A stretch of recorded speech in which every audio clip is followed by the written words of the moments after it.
What's going on, you guys? Today I'm going to be going over the PIMO to POMO pipeline, how to get out, how to, once you have realized that this is not what you want to do, how to get out of there for not only Jehovah's Witnesses, ex-Jehovah's Witnesses, but for any high control religion. I'm going to be giving some resources, and yeah, let's get into it.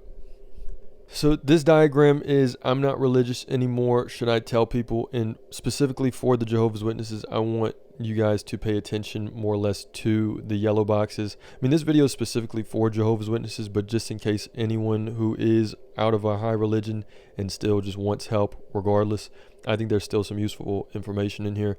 But I mean, look, it's saying questions like, would you lose your community or your closest friends? We're never going to answer no. Unfortunately, like, would the news be highly concerning to your family?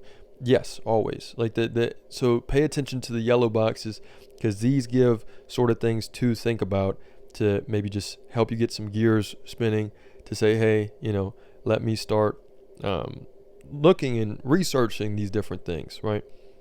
But it starts off, do you live in a country where your life would be in danger if you stop believing? This is for, I believe, like Muslim countries. Their religion is very, it's extremely like fundamental in nature. It's almost, it takes totalitarianness to a different degree in some of these countries. That doesn't really, go towards Jehovah's Witnesses, but, I mean, yeah, hopefully it never gets to the point to where it's like that. But if it does, leave that country. I know it's a lot simpler than, oh, wow, I didn't think about it. But no, there's different ways to get your passport. There are different ways to, I may end up making a video on that if it ever gets that serious to where countries are full on enforcing Jehovah's Witnesses. But I don't think that's the case. If it is, I'll make a vid. Is your job connected with your previous religious beliefs? This could be whether you're working with someone who is a Jehovah's Witness. This is whether you are, working for a boss who's a Jehovah's Witness.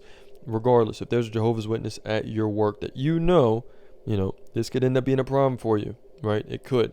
It's just one of those things to where, hey, you don't really want to have to deal with that if they know you're a Jehovah's Witness. If they don't know you're a Jehovah's Witness, or that you are used to be affiliated with the witnesses, I think you're scot-free, right? But if you are, again, paying attention to the yellow ones, I would, like, if it's saying if you're in Bethel and you're working at Bethel, or you are working where you're getting paid for whatever you're doing, then obviously, like, I don't think that's sustainable, right? But I would go as far as say, even if you're working with any witnesses, it's not sustainable. Do not do that. Like, if they know you're a witness, and if they know that you're leaving, it's going to be one of those things to where it's just awkward.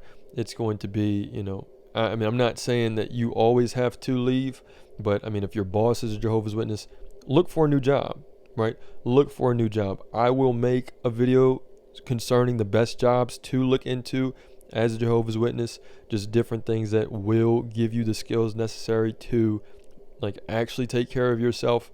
I think that we're not really taught different things. We're taught, a community is the most important, different ways to, like, oh, so-and-so will get me a job here, this and that.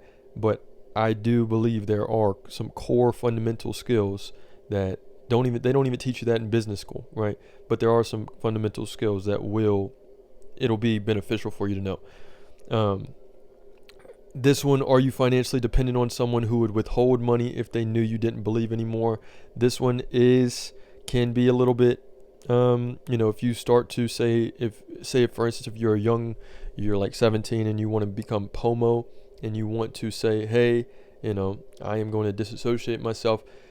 Chances are, I've heard of parents kicking their children out. I've heard of things getting really bad. What I would do, right? And I didn't do this at all. I just, I would look for a family member who is not a Jehovah's Witness, and I would beg them, to go live with them for a little bit. I would let them know the exact situation, what's going on, or I would work with somebody who can explain what's going on to that family member, right?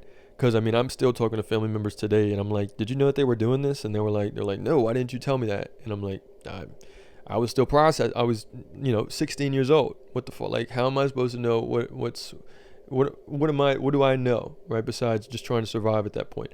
But I would talk to a family member who is not a Jehovah's Witness or who is not in this high control religion and attempt to make a deal with them, pay them rent, do something to where you could be with them at a young age. If you're of age to where you can, live on your own and, I would find a way to become financially independent as the first thing to do. That is the dues that you have to pay.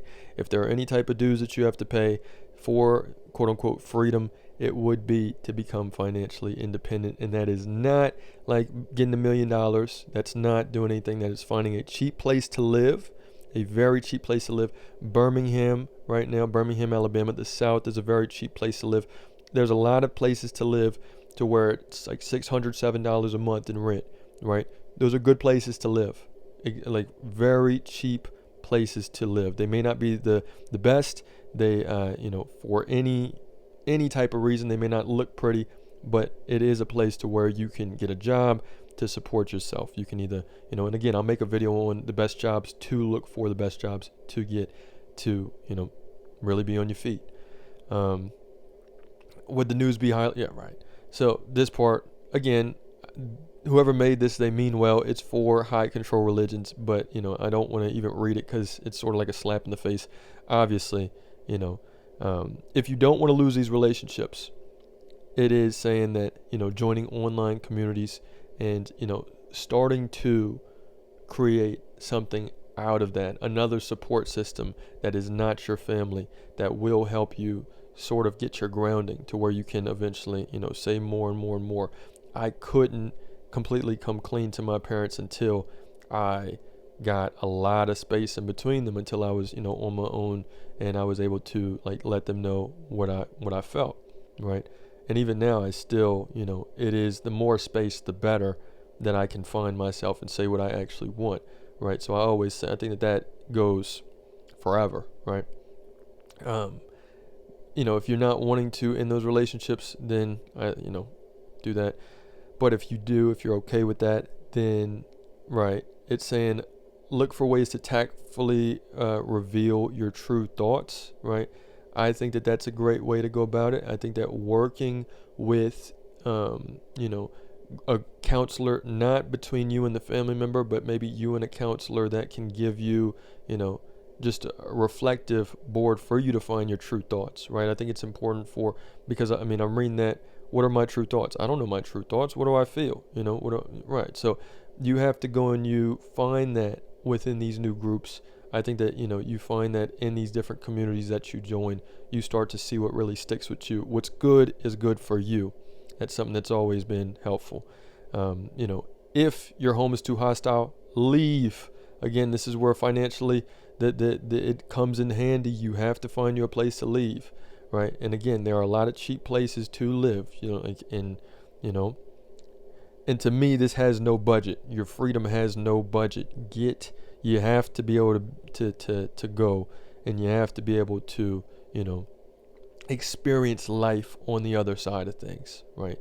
Would you lose your community of closest friends? Unfortunately, I've never met a group of Jehovah's Witnesses that will stick around. They will, without trying to always sway you. That's the worst thing, is whenever they're talking to you and they're, hey, I'm just checking on you. Next thing you know, they're like, prying in and, wanting to, they're coming with an agenda, and that's not a friendship. That's not anyone that I want to be around. I want, we're all going through this life and we're all suffering, because life has its downs at all times, it has its ups, it has its downs, and, we're all here for each other because we're all going through some down periods. So we're all here to support each other, right? I'm not here to give a commentary on the way that your life is, it's just not how it goes. I don't believe that's really someone who's there for you. I think that they just become another part of the down, another part of the freaking problem.